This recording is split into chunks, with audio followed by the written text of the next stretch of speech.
What is a piece of advice you would give someone who's building their business? Great. I'll be very precise on this one, hopefully. Take your time. Here's the Elon version of a long pause. You know how Elon sometimes takes a long pause to, I don't have a nearly half his IQ, but think about this one. I think if you were to start a business, I would still look at this, we haven't talked about this method yet, which with a more investment related topic, I think I will dive into a lot further. The first principle thinking.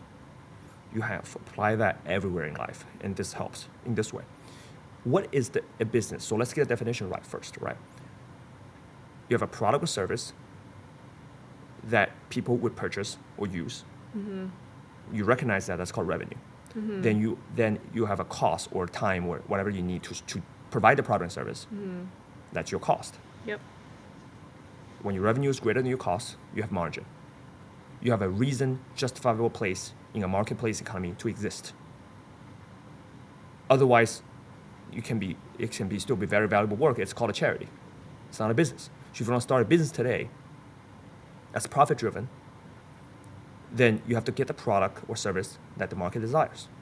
So this is probably the most important thing I've learned, I think. That's from, I would say, not to knocking on business schools and MBA programs or undergrads or things like that. I think it's great use for, especially for engineering talent and a lot of different things. But I think for business, there's this lack of practicality to it that sort of really sets things off and not preparing. I don't think the MBA programs and the business schools are doing the best job of preparing young people to go into actual business. Yeah. They might be doing a good job preparing them to go to consulting, to go to give advice on how other people should run their businesses, mm-hmm. but they're not giving advice on how they should start their own, to being an entrepreneur, or even thinking like a highly dynamic or independent thinker, critical thinking individual in the business world. Because when you look at the market, if it gives you feedback, says, Steve Jobs had this great saying, I think it's in the Code conference in 2010. This is like a year before he passed away even. Mm-hmm. And he was quite sort of already ill at the time. And people questioning him the idea of the iPad. Because when you have this phone thing, and then you have a laptop, people be like, what's the point of having the thing in the middle? You call, you text, this is 2010, and we can find that video clip added later. And then you have the Mac. What's the point of an iPad? And he goes, we think a beautiful product that can be in between use, can be a lot of usages. Going to, iPad's right here, so we have one right here. And then I'm going to launch into the market. If the customers buy, literally he said this, if the customers were going to buy it, they will buy it. If they hate it, then they won't. Then we won't have a business. We'll just find out. All the critics, all the commentators around it, it doesn't add too much value at the time before they launched it. So they launched it, and people ended up, obviously the case worked out, loving it and stuff. And then he famously slammed the Microsoft Surface on the table, saying, "What is this ugly piece of junk?"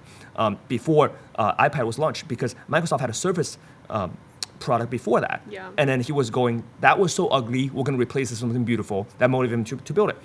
So I look at it as in, if you think the market has a need, test it. Beta test it, launch the product, sell it. If the cost is high, pilot it, give it to, whatever way to find a product market fit with the product business, or for us as a financial service firm, or for a legal firm, or things like we provide a service, right? Some people need the legal advice, some people need consulting, some people might need tax advice as a CPA. Whatever it is, you talk to your customers, you offer them your expertise, your time, your insights, and to see, do they need the service? Are you the right person to do this job, service, or make the product? Then you find out. The only way to learn how to swim is to be in the water.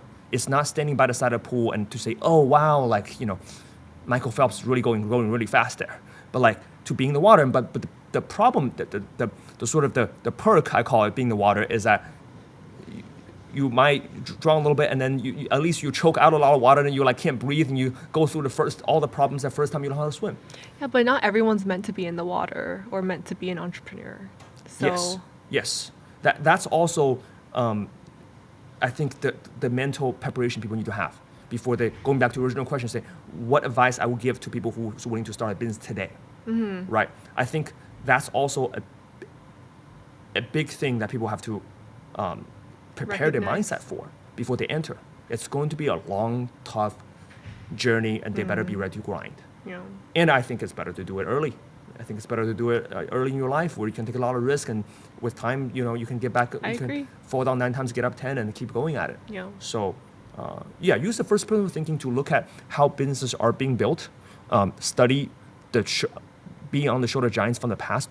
There are so many resources out there, and this is the thing. The most underrated thing is that $20 you can buy a book that's written by a giant. Like Home Depot's founder had a book. No Rules by Reed Hastings, Netflix founder, Inventor Wonder, talking about Jeff Bezos and all his essays at Amazon. I can keep giving book clubs because that's how I learn.